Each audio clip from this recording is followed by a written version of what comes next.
Last week, we had this principle meditation for Jnana Yoga, which is subject object discrimination. If it is an object of cognition, if it occurs in time and space, if it has qualities or characteristics, if I can know it, it is not self. The scriptures say neti neti, which means na iti, not this, not this. And so who am I? I'm the witnessing consciousness. I'm that ground of being, the awareness that knows everything. So it's a shifting of our sense of identification away from what we call the upadhis, the equipment, the body, mind, intellect, the perceiver, feeler, thinker entity, to that ground of being. Everybody remember it? Let's see. Did you practice it this week? Yes. Let's do check it. How did you do? I did pretty well with it. I really enjoyed it actually. And I, was a little sick a couple days, and then those days ended up being more focused in the breath. But for the days that I was able to, wasn't feeling sick, I was just looking for awareness, looking for even within things that were arising, and being like, where's the awareness under that or within that, but then still distinguishing them from the coarser thing, the coarser object itself, and then trying to apply that to the body a lot too was just something was experimenting with. So like where's their identification with, or where's their body that's identified with, and then like looking for the awareness there. Excellent. And remember, you can't see awareness. If awareness was an object of cognition, who'd be aware of it? Would there be awareness of one, awareness two? No. So it is like trying to see your eyes. It is like trying to taste your tongue. Yet it is not unknown. It's you. Good work. How about you? I've noticed I really liked our last session, and I've noticed myself tend to over identify with a lot of times external, like other people's expectations, what they say, what they expect, and Yeah. the surroundings. And I've practiced several times, like even in action where in frustrating situations, like mini delayed, or a traffic or class is not being what I thought it was. I I try to see where it rises, and I would tell myself that that is the frustration or whatever, that's from the external environment, and that's not me. I don't necessarily need to identify myself with Excellent. that, and I'm the knower of that. And things like frustration is another form of desire. The damn world isn't behaving the way it should. I want it different than it is. So this vairagya, remember the two, viveka and vairagya. Viveka is discrimination between the self and the not self. Vairagya, that desire to give up attachment to all experiences gained through the senses and any personal sense of self. If I think I'm a person, that's an illusion. I'm not. The idea that I'm a person, there are many, many phrases for it. My favorite is jiva bhavana, the attitude or the feeling that I'm an individual. Chit chaya, a shadow self, a phony self, a fake self. Now, I think a few of you have done some reasonably extensive Buddhist practice. I know you have, Hugh, haven't you? Yes. There you are. Okay. So the Buddhists talk about dependent origination. Mm-hmm. So a personal sense of self and the phenomenal world arise together. Mhm. They're dependent on each other, and they both move and change all the time. There's no such thing as a solid me that's an individual. It's a phony self. It's fake news. It's like a hologram. But there's something that's behind it. So when I get frustrated, it's because the world isn't behaving. God may be omnipotent and all powerful, but obviously he's an underachiever because he's not doing it my way.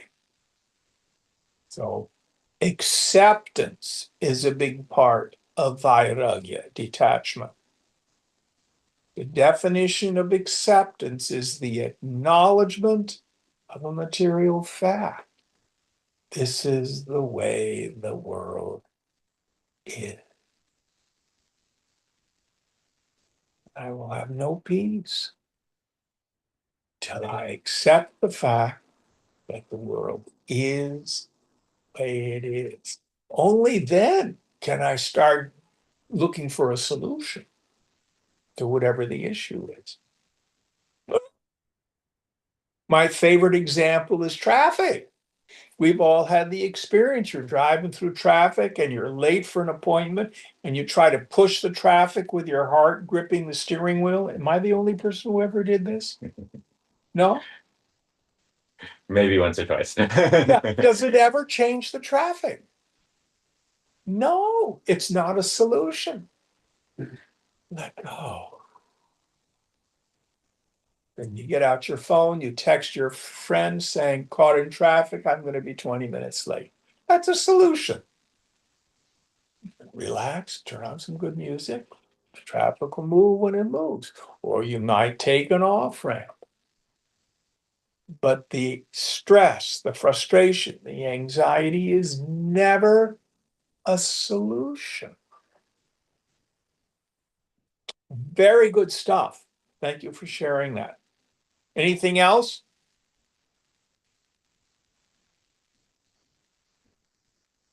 No? I think it allows me to create a bit more space, distance. A little louder, I don't hear well. This practice allowed me to create more distance, space for my true self and the phony self. Yeah. Very good. Very good. And who's next? It's Daryl. Daryl, yeah. I feel that I don't know if you should use the word quality or not, but the quality of my meditations have improved. I feel if anything at all, my focus and single pointedness has been more intense. So I'm able to, as we're discussing here, the two ingredients, the viveka and detachment. As my mind would wander, I found it easier to not get involved and just go back and compare that. And once I caught myself, oh, I'm wondering here, is that real? And ask myself those questions, and continually the answer came back no, obviously.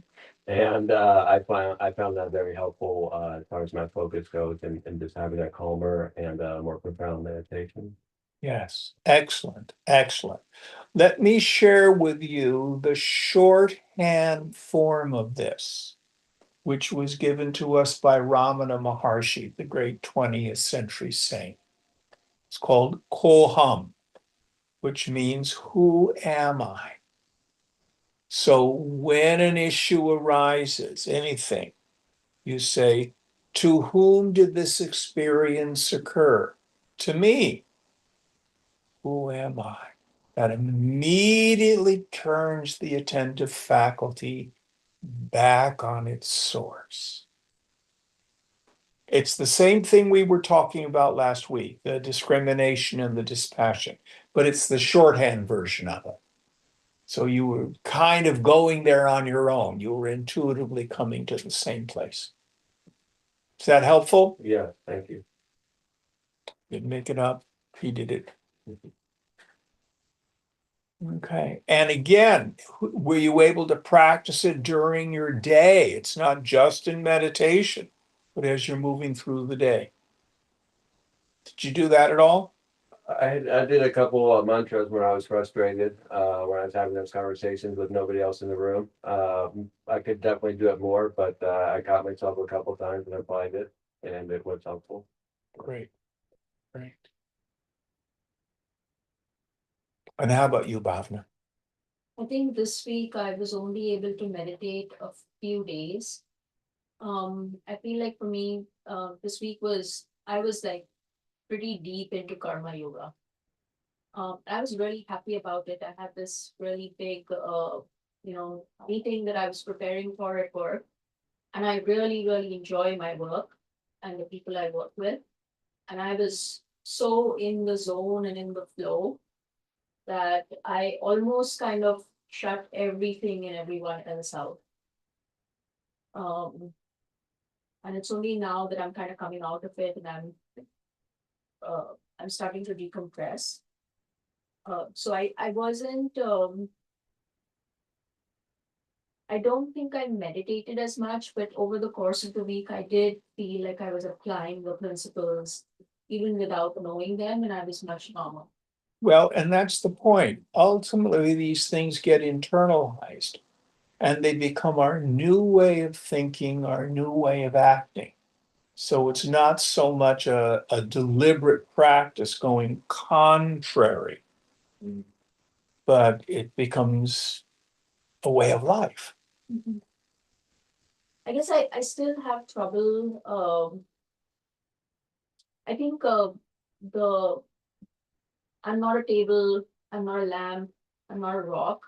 I think those things are easier for me to grasp. But I have a hard time when I'm like talking to people that are very close to me and they might be going through something where they are suffering emotionally. I think at that point it becomes really, really hard. Yes, yes.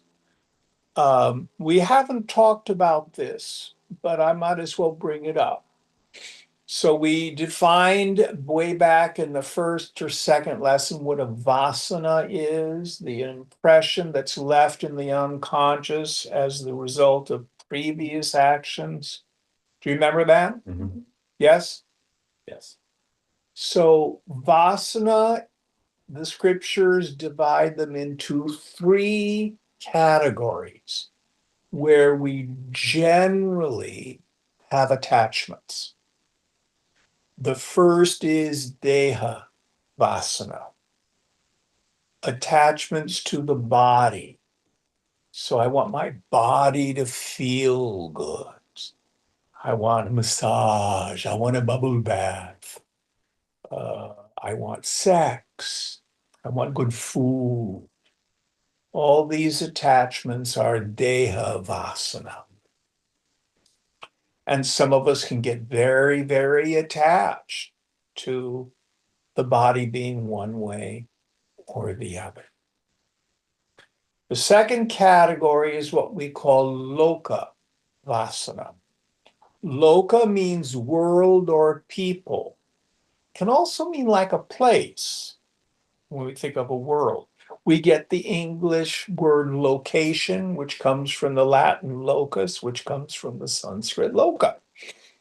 So these are attachments that have to do with our interactions with people. So the desire for approval, the desire for attention, people who compulsively seek self through the opinions of other people. What do you think of me? What do you think of me? What do you think of me? Oh God, that can drive us nuts because everybody's got an opinion. But one of the ways, it's more subtle, that Lokavasana operates is when we have an attachment to a loved one. And when we start to take on and identify with their suffering. Now, there's empathy, there's compassion. These are good things. But when we start to get disturbed because of the suffering of another, then it becomes problematic. So, Mark, are you online? Yeah, Okay, so you're a retired physician, correct? yes, And as a rule, do physicians operate on their own family members? no, Why? because they're emotionally attached. What? Did you hear what he said? A doctor can't be as effective if he or she is emotionally attached to the patient. So the challenge for us when we see our loved ones suffering, or we see suffering in the society, how can I be solution oriented without getting emotionally attached because I lose my capacity to be effective? And that happens.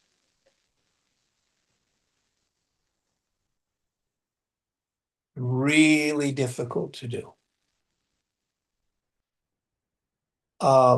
In the field of psychotherapy, anybody here have a therapist? Yes, no? Yeah.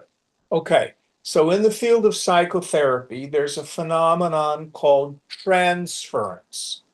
Transference is when the client transfers their issues onto the blank canvas of the therapist.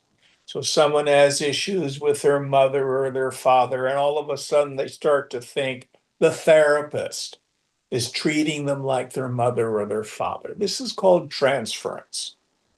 But there's a phenomenon called countertransference. So if the therapist is not clean in their heart and has detachment, they start then to get triggered and start to do countertransference and superimpose their stuff on the client. How could they, and then they become non-effective as a therapist. They have to go to their therapist to deal with their countertransference. So what you're experiencing is so common, and it's really a challenge. We can have genuine sorrow at the misfortune of others. Of course, we feel that. But we've got to be able to step back a little bit, because we can't be helpful if we're in a reactive state. We want to be solution oriented. I hope that's useful. I think it is, but sometimes there is no solution, right? And you getting upset doesn't change that. Do you see what I mean? But I guess it's hard to not be upset. It is hard. But if one person has no peace of mind, are things improved if there are two people with no peace of mind? And we can always practice what I would call a ministry of presence. If someone in front of us is suffering, if we are at peace, we hold sacred space. I'm going to tell you a true story. This is going back, maybe 40 years now, at least 30, maybe 40. And the personal physician of the Dalai Lama was at some Western hospital. I can't remember the name of it. And he was going on rounds with the Western doctors. And they came into one room with this fellow, and the Dalai Lama's physician picked up the man's wrist and felt his pulse. And he just stayed with him in that space for 45 minutes in silence. And then they left and they went into a conference room, and the fellow said that this fellow has a hole in his heart and it's probably terminal. But after the doctor had finished just touching his wrist in silence for 45 minutes, the patient said, "Oh, thank you, doctor. I feel so much better." Now, it wasn't able to solve his heart problem, but it certainly made a difference about his peace of mind.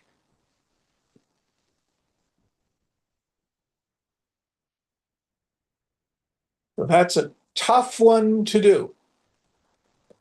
It's a tough one to do for us to practice presence in the face of other people's suffering.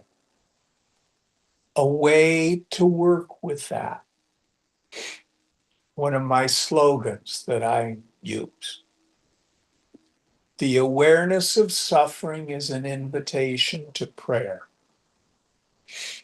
So we haven't really talked about how a yogi prays. But the idea here is when I'm aware of suffering, what I can do is be part of the solution. I can intend peace. Let me give you a little clue that's really not part of this morning's lesson. But Hugh, at the end of your meditation uh, uh, retreats with the Buddhists, did they do the metta meditation? Yes. There you are. That's Yeah, normally I'm over there. Yeah. So what's the metta meditation? Meta meditation, you bring up a feeling of loving kindness in your heart, and you wish that feeling, and you wish that experience on yourself. Then you wish it on those close to you, those that you're neutral to, those that you have animosity to, towards the people around you broadly, the world, and then all beings. And so you kind of spread it out and spread out that feeling and wish it and kind of energetically push it to these larger and larger circles. Yeah. Sometimes it will be used with the words, may all beings be peaceful, may all beings be happy, may all beings be liberated. But yours is a really good form of it. Mhm. What's it supposed to do? You're not changing the world by sitting there directly, but it does change you and changes how you. I disagree with you. Okay. I disagree with you. It certainly changes you, Yeah, I'm not changing. but it is tantra. Mhm. Okay, yeah, that's a good point. It does change the world. It does change the world. So it's an interesting question. Who does more to make the world a better place? The person marching around the lake with a sign full of anger at the injustice of the world, or the yogi or the lama in a cave in the Himalayas, deeply intending the well-being.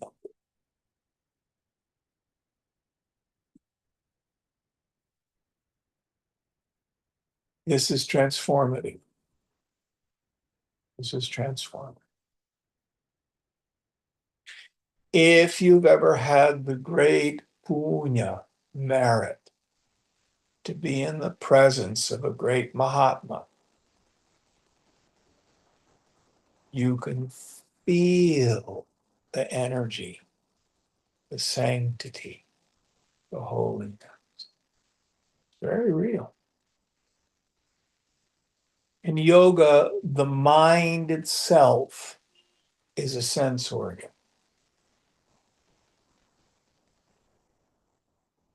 So the idea here is if we get involved in disturbed thinking, then at that level, we're not part of the solution.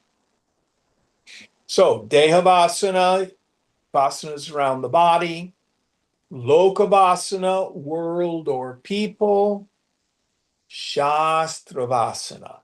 Literally, it means unnecessary study of the scriptures. It's for people who think life is figure-outable. If I just read enough books, if I just study enough scriptures, if I just watch enough YouTube videos, I'm gonna get it. Sound familiar? Yeah. Shastravasana. In the end, it's not figure-outable.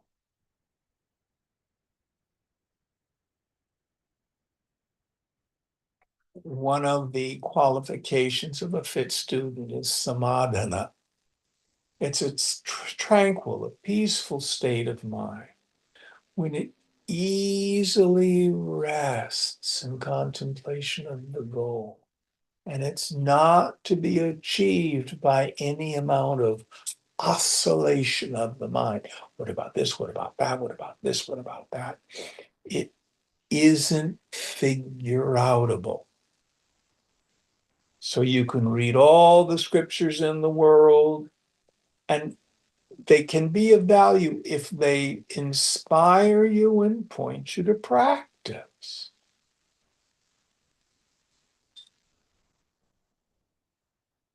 But the practice is viveka and vairagya.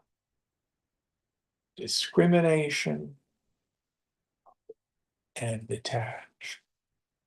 Did we get a third person online? Sonia's been online. Hi, Yeah. Soumya, Hi, Jim. Great class. Great stuff. and thank you for telling me about Pratipaksha Bhavana. Yeah, it's wonderful, isn't it? I love that rhythm Yes, too. it puts a name to all this. Pratipaksha means opposite or in opposition to. So it's an attitude in opposition to. To summarize, it's thought replacement. If we have habituated inauspicious, negative thinking, these are grooves, these are flows of thinking that are habits. We learn them as children, we may have brought them in from another life. There's no magic bullet. And what Werner Erhard used to say, understanding is the booby prize. Knowing I have this experience because of trauma, or because I was over affectionate to my hobby horse, or whatever it is, that doesn't fix it. I have to do the tapas, the practice of replacing those negative thinking with more conducive, auspicious thinking, thought by thought. And so many traditions have come up with this.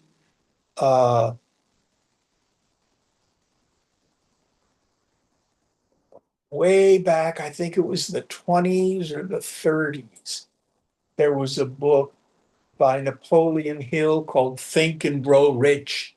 Anybody remember that one? Andrew Carnegie hired this guy and told him to interview the most successful business people in the world to find out how they got wealthy. And it was nothing mechanistic.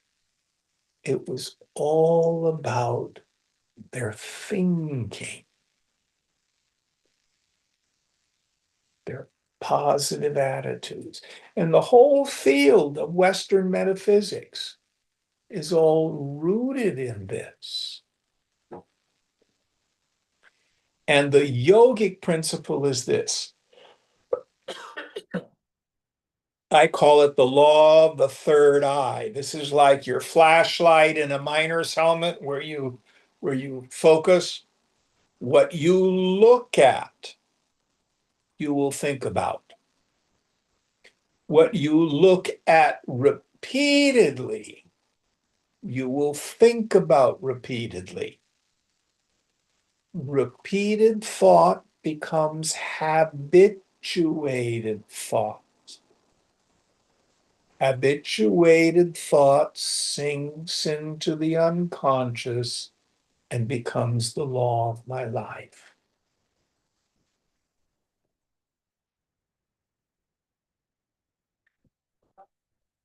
So simple, but so profound. So you can meditate 20 minutes a day, you can do your prayers, but if you spend 4 hours in the morning resenting or full of regret, another way to look at it, our thoughts are like prayers that go out into the universe. God answers every prayer with yes. So if the prayer of your heart is, I live and move and have my being in thee, O Lord, God goes, yeah. But if the prayer of my heart is, I'm alone and my life is so bad, and oh, be afraid, it's gloom and doom, we're all going to suffer, God goes, yes. Because we're dealing with law. We're dealing with a metaphysical law. So a yogi not only pays attention to her relationship with her mind, I am not my thoughts, but if we've got habituated negative thinking, we have to start dealing with the content of our mind.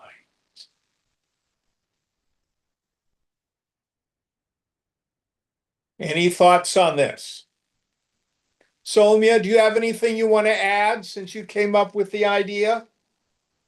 No, no, nothing to add. You explained it further very well, I think. Yeah.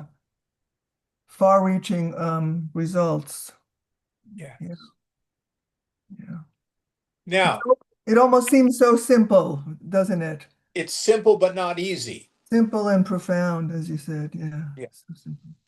Yeah. Okay, anything else on check-in this morning?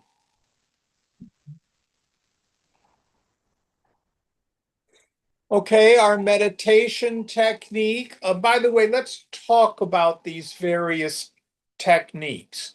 So I like to say a yogi has to have their bag of tricks, a little carpet bag of meditations. I do not believe that one meditation technique is appropriate for every person, nor is one meditation technique appropriate for each of us all the time. So the general rule of thumb is this: the grosser the mind, the more meditative supports we need. Gross doesn't mean bad. It just means the frequency and volume of thought is more. The subtler the mind, the less frequency and volume of thought. We drop away the meditative supports. So Bhavna was talking about practicing karma yoga. That's an incredibly powerful and important meditation. And especially if you've got stuff to do. Doesn't mean that we need to be in silence for hours. And as your mind becomes more subtle, that practice becomes more attractive and more efficacious. All right, any thoughts on this? I think we'll go in, actually, before we meditate then, into this morning's lesson. This morning's lesson is diagnosing our mind states so we can understand what it is we need to do. And this topic is called the gunas, G-U-N-A, a guna. Guna means quality, but it also means one of the three great mind states. In Sanskrit, it's a pun. The word guna not only means a quality of mind, but it also means rope. It's one of the words for rope. So we are bound by the qualities of mind. Ha ha ha, very funny. That's the joke. So the gunas are three. Tamas, T-A-M-A-S, Rajas, R-A-J-A-S, Sattva, S-A-T-T-W-A, or T-V-A. Tamas is the quality of inertia, of unconsciousness, of illusion and delusion, of ignorance. Everybody experiences tamas every night when you go to sleep, pure tamas. But you know what it's like when you're feeling depressed or your energy's really low and you don't feel like doing anything and you can't do the dishes and you've got projects you need to get to and you can't. Or any time when we start mind reading other people and we're convinced we know what they're thinking when they're not. Illusion and delusion. This is the tamasic mind state. Rajas is the principle of activity, doing, getting, acquiring, ambition. Now listen carefully. In the state of Rajas is all my mental suffering, ambition, desire, disappointment, anxiety, fear, craving. All of those mind states where I'm impelled into wanting to do something about it all is in Rajas. Rajas frequently is painful. What some people do with the pain of a Rajasic mind is go towards unconsciousness. For example, if you know anyone or yourself who may have suffered from depression, I feel so crappy. What do I want to do? Go back to bed, sleep 10, 12, 14 hours a day. Or you may have gone through a period in your life where the way to deal with your problems is to drink a lot or smoke dope.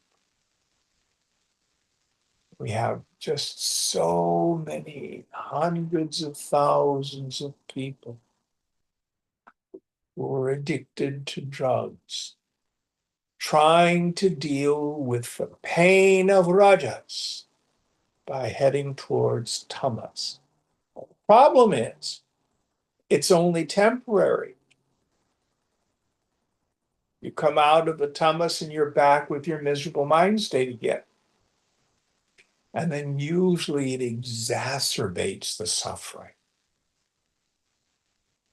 You can't get relief from an agitated mind state by going unconscious. Just doesn't work. Just doesn't work. Sattva is when the mind is at peace and it's clear and we see things as they really are.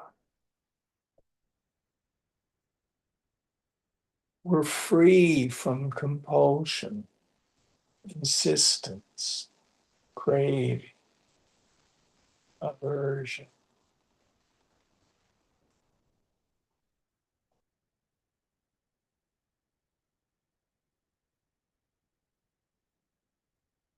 Now, one of the things people don't understand, if I'm in a tamasic mind state, I can't go from tamas to sattva directly. I have to move the mind through rajas first. So I'm working with a young man right now who's had some pretty crippling depression.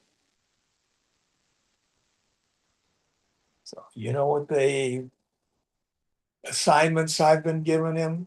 Check in with me every day. Communicate. Make sure you take a shower every day. Make your bed.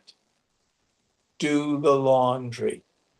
Clean the kitchen. Eat properly. Get some exercise. Do the tasks that you're supposed to do. Well, you see, I want to study some scripture. You're not ready for that. You need to move the mind out of tamas first into rajas. So, if you're feeling low and blue and depressed, try exercise. Try doing productive tasks. Build some self-esteem. Well, I thought we were supposed to get rid of a personal sense of self. Carl Jung used to say only a healthy ego can die. Ram Dass used to say you got to be somebody before you're nobody. You give the highest knowledge to someone who's in tamas, and they may use it as another way to beat themselves up. That's no good. So the way to remember the gunas, I like to do it, is with pizza. So I'm at home, rajas. Oh, I'd really like some pizza. Zachary's Pizza. They had this wonderful vegetarian one with artichoke hearts and some feta cheese and stuff. It's so good. Oh, I want pizza. Rajas. Hello, Zachary's. Send me a pizza. I have to wait 45 minutes. Oh my God. Bring. Okay, come on up. Yeah, I got the pizza. I pay him the money. There's the pizza. All this rajas. Put the Parmesan cheese on. And a little red chili flakes. Do you use red chili flakes? Then get your pizza.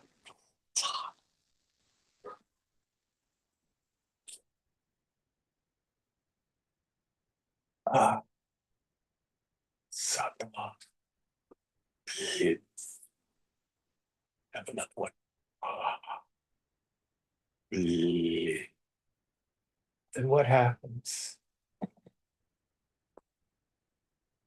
Postprandial nap. Thomas. And I come to and go, ice cream. I think I'd like ice cream now. Rajas, Sattva, Tamas. Rajas, Sattva, Tamas.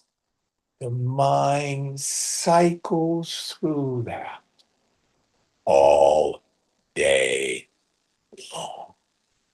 Now, it's not just a circle, it's a spiral.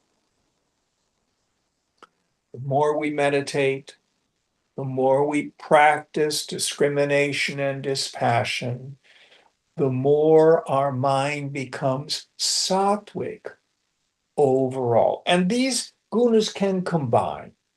We have mixed qualities sometimes of the mind. But what's important, what Krishna says in the Bhagavad Gita is, O Arjuna, be you vigunaihi, be you ever beyond the gunas. I stand back in the viewpoint of the witness. I watch tamas. I watch rajas. I watch the sattvic mind.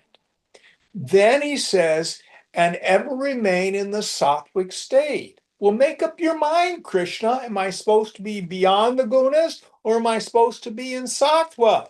Yes. Why does he say ever remain in the sattvic state? Because it's in sattva that we are happiest.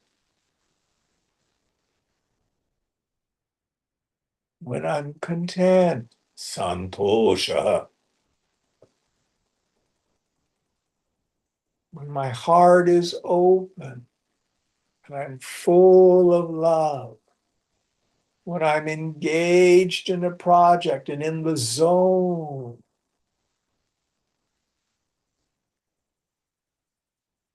When you resolve your business issue and you got what you wanted. Sattva.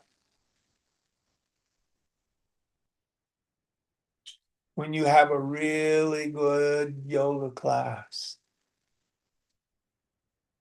Feel the Shakti.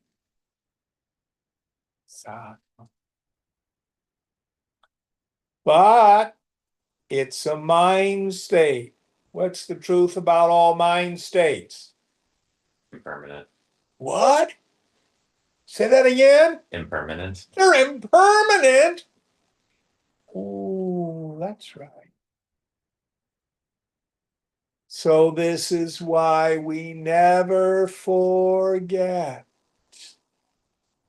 I am beyond the gunas. I am nirupaha, without a quality or a characteristic. Ever the witness of the play of the gunas. Now, how do I maximize sattva? Viveka vairagyacha. Constantly discriminating between the self and the non-self. And having the desire, a desire that ends desire, to give up attachment, craving, aversion, insistence, and understanding the fundamental unreality of any personal sense of self. I'm not a person. Who am I? I am Chidakasha, the space of pure awareness. untouched by the moon.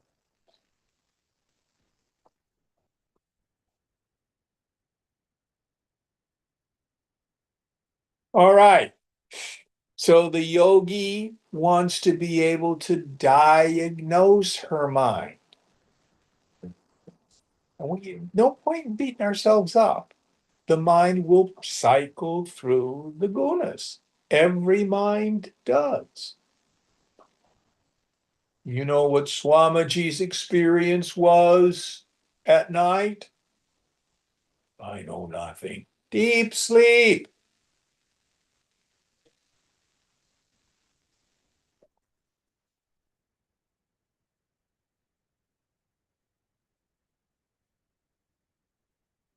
Watch. And to understand when I get up in the morning, if my mind is tamasic, first thing to do, stimulate it with desire, stimulate it with activity. There's a very important meditation to move from tamas to rajas. When the going gets tough, the tough go shopping. That seems counterintuitive to yoga. No, it's a good solution to a tamasic mind. If I'm afflicted by it, I just say, I want this, I don't want that, I want this, I don't want that. What do? Practice Viveka Vairagya. That's when we can move the mind from rajas into sattva. What should I do when the mind is sattvic? Leave it alone. And don't worry. In time, a desire may arise. No big deal. No.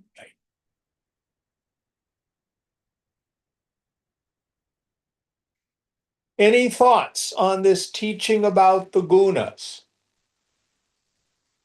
and diagnosing our mind states?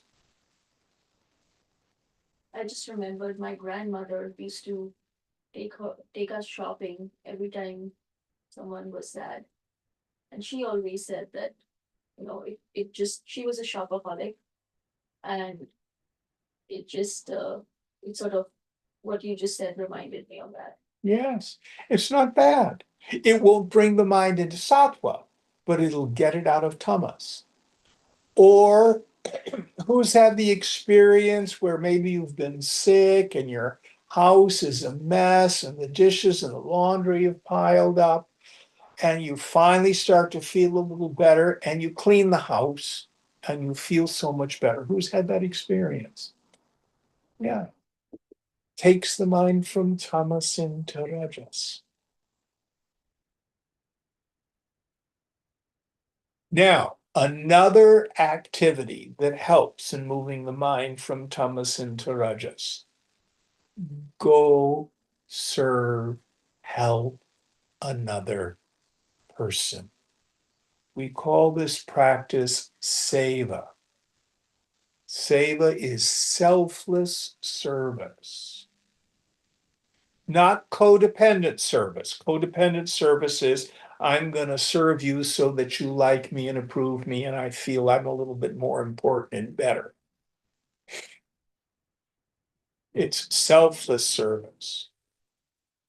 The most painful position of the mind when it's in tamas, I call it paranoid self-observation. It's the shit fairy that sits on my shoulder. How am I doing? Am I okay? What do they think of me? Anybody have that feeling ever? Two ways to get rid of it. Turn the mind towards God.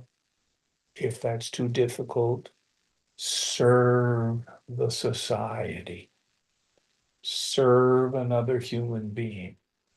Throw yourself into work, selfless work.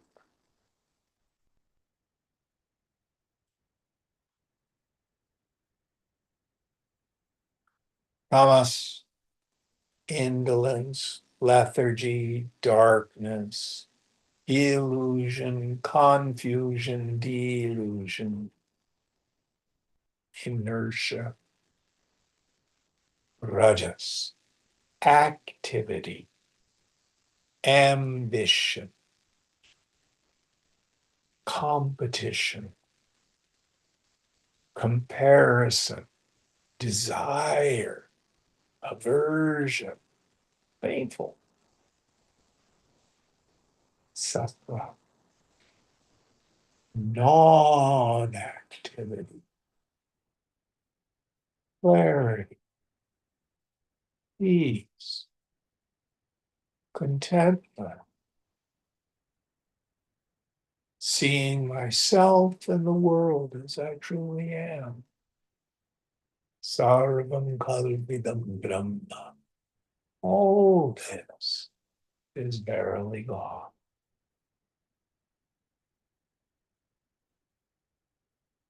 All right, let's sit. We'll do 20 minutes. And you can use any of the techniques that we have talked about.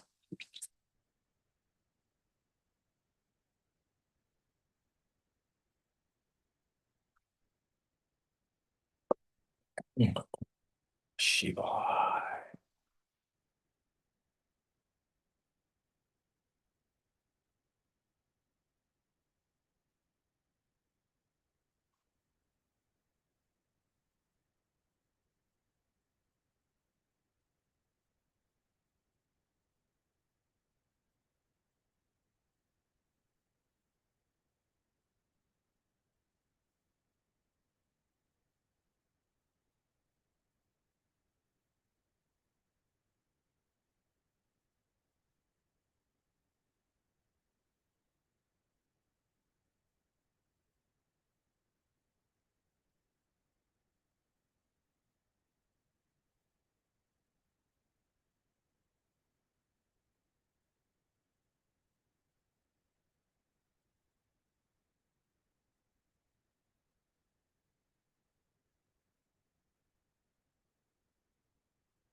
Stay vigilant.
How'd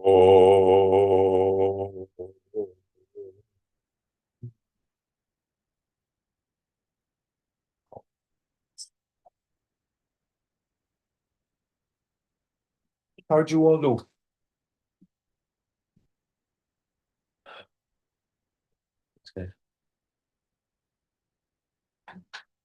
Well, we have about 10 minutes left, and I've set this aside for any questions you might have about any of the material we've covered now. And this is what, 6 weeks, or any other questions about your practice or your life, Okay, question. please. Why is Jnana Yoga considered the most direct path? Uh, because the other branches of yoga have long preparatory practices. And Jnana Yoga is only available for people whose minds are sattvic, because it's efficacious finally when you can tune up the mind and drop the mind.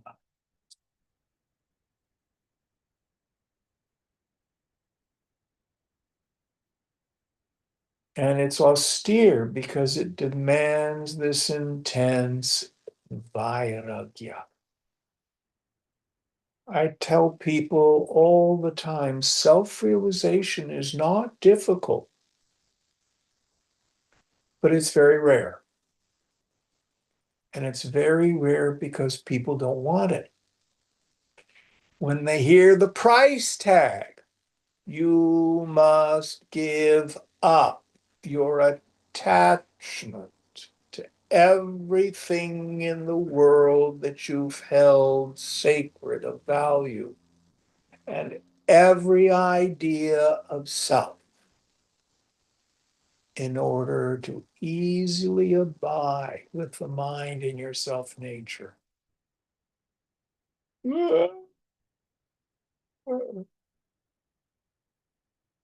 Now, Swami Tejal Mayananda used to tell this story about the Swami who went over to a devotee's house for bhiksha, for dinner. So they had dinner, they fed the Swami.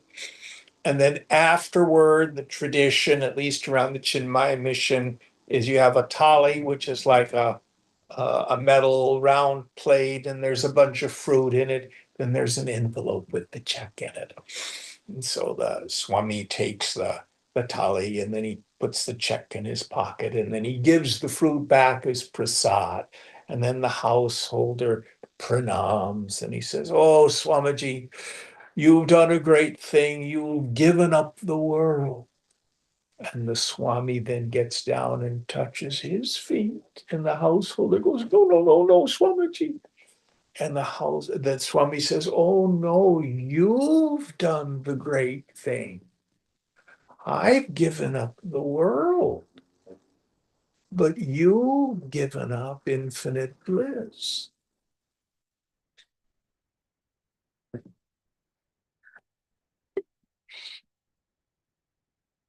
But such is the power of Maya for few of us. That degree of vairagya is a challenge. Does that help? Yeah. Very good question. Very good question. Any other questions or thoughts? I guess I have a snarky question, A what question? a very snarky. Oh, I love snarky. What's the point of it all? If the self is to be, if there is only one self, if it's perfect as it is, what is the point of all this, Maya? Why do we go through it? Why does it subject itself to all this? The self does not subject itself to anything. It's only the mind that has the problem. But then why does the mind exist? Because why does it exist? Why does the speed of light exist? It just is. Human beings have evolved with minds. But as human beings, we have this blessing and challenge. We have a mind that suffers. And because our minds suffer, we look for ways out of our suffering.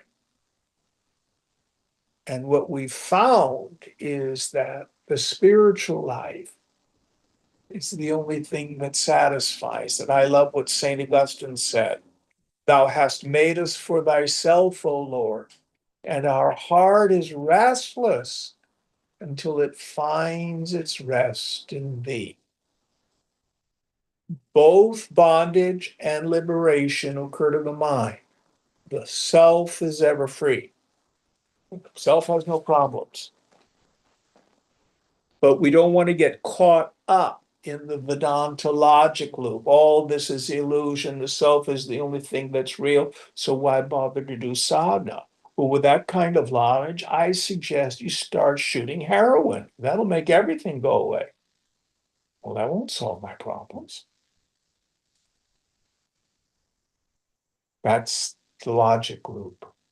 So to do it out of a moral or religious idea is not fruitful. Oh, I study the scriptures and I go to the temple and I do puja and maybe a little meditation because that's what our family does. You know, that's our culture. That won't hold up. We have to do it because we have this desire to be free. This desire to be free. Is that useful? And you may not believe it. Maybe it isn't working for you. So I guess if the mind is the problem, would you say then that animals whose mind is, we assume that many animals are not sort of thinking about, they don't have an idea of self. Or not Some do and some don't. I think the experiments they use is you put a mirror in front of them. And you put a mirror in front of birds or people like that, and they think it's another bird. They attack it. But other animals like elephants and dolphins, they realize, oh, that's myself, identified with the body. Now, we don't yet have the capacity to have depth conversations with other species. I take that back. Any of you know about Coco, the gorilla who learned American Sign Language down at Stanford? Had a vocabulary of 1,000 words. But in any case, what I know for sure is I don't know what animals go through. The scriptures say, both Eastern and Western, that humans are the crown and summit of evolution on the earth. I don't know if that's true. But I do know I and my fellow human beings all know what suffering is. How do I get out of it? Is that helpful? Swamiji said, I don't want any stupid questions. And then he would follow that up with, the only stupid question is the one you don't ask. So snarky is just fine. And you can disagree with the teacher. You can disagree with the scriptures. There's no question that's inappropriate. At some point in our practice, we have to be absolutely ruthless, discard everything that's just a belief, and go directly to what is absolutely true and verifiable, that's not based on belief or what other people report or what I've read in a book. What's my direct experience? And the Vedanta is what you come up with. Any other thoughts, questions, comments? What's the relationship between the three gunas and the vasanas? Like, did the vasanas kind of create the predilection towards one of the three gunas? Excellent question. The more vasana pressure we have, the grosser the mind. So a mind that is tormented by an enormous amount of vasana is more and more tamasic. We haven't talked about this too much, but a vasana has two powers, avarana shakti and vikshepa shakti. It's getting pretty technical here.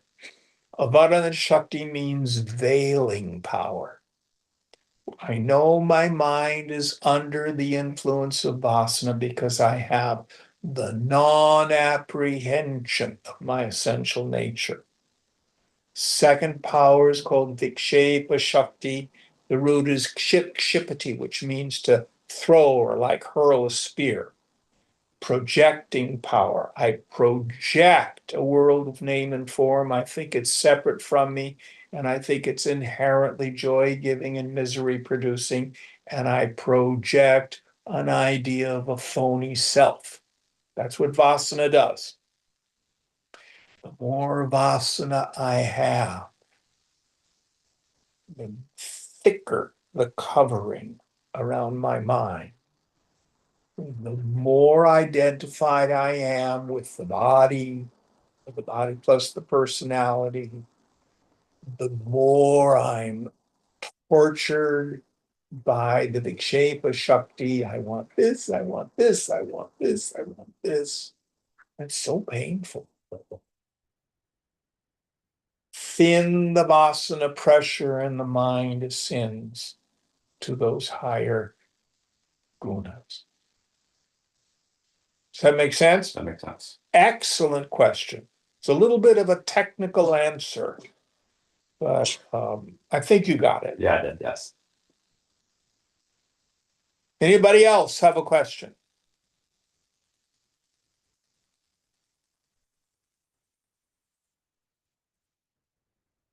Going once. When you're in the state of rajas, when you're in the state of rajas, how do you go from rajas to sattva? That's when we practice this discrimination and detachment. So, for example, if I'm in the state of rajas, my mind will tell me it'll be happy. I'll be happy when, it'll be better if. Fix the world or fix me. So I first have to start to understand that's an illusion. So I discriminate between the self and the not self.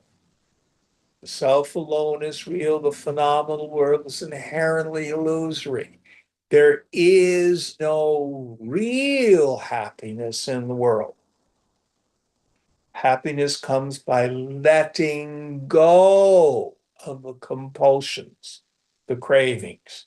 That's the vairagya, the detachment. Discriminate first, then let go. Over and over and over again.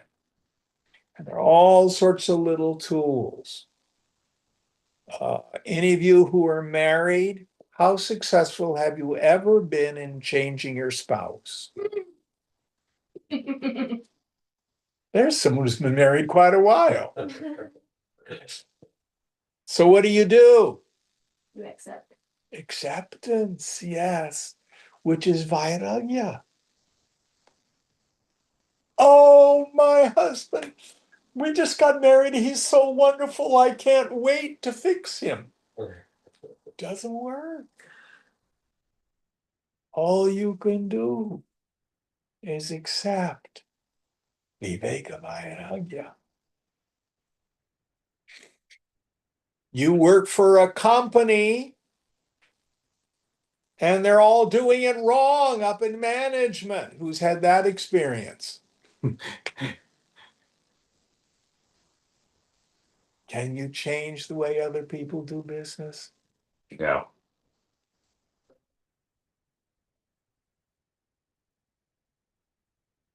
Or here's an even clearer example. Oh, I have a problem. This is the 5th job I've had where I have an idiot for a boss.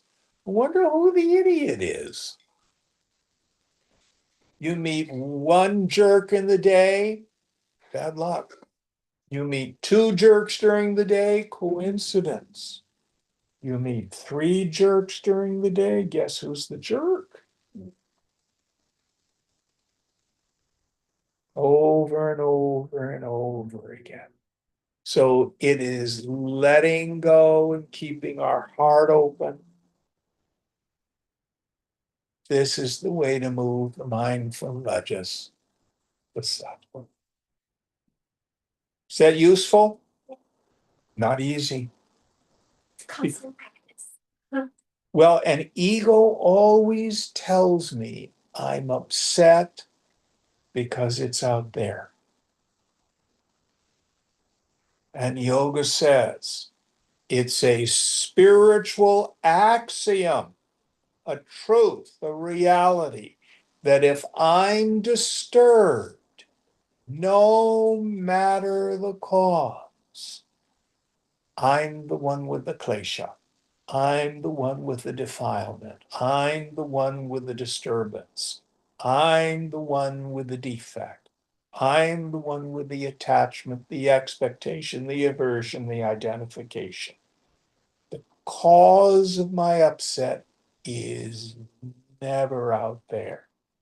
Another slogan. Nobody has the power to make me feel anything. I have to buy into it. I have to co-sign it. I have to own their projection.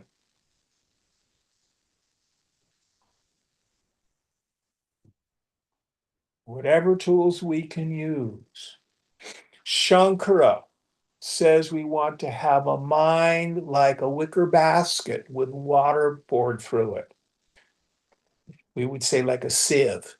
You know, when you're rinsing vegetables, you put them in the colander and then you pour water on them and the water just pours through. So whatever comes at us, so let it pass through.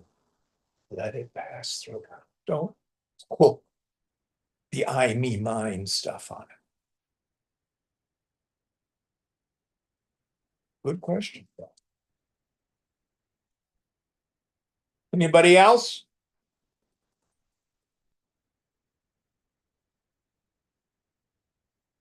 We can do more of this next week if you wish. Think about questions, write them down so you don't forget them during the week. All right, we'll end here. Om Tat Sat.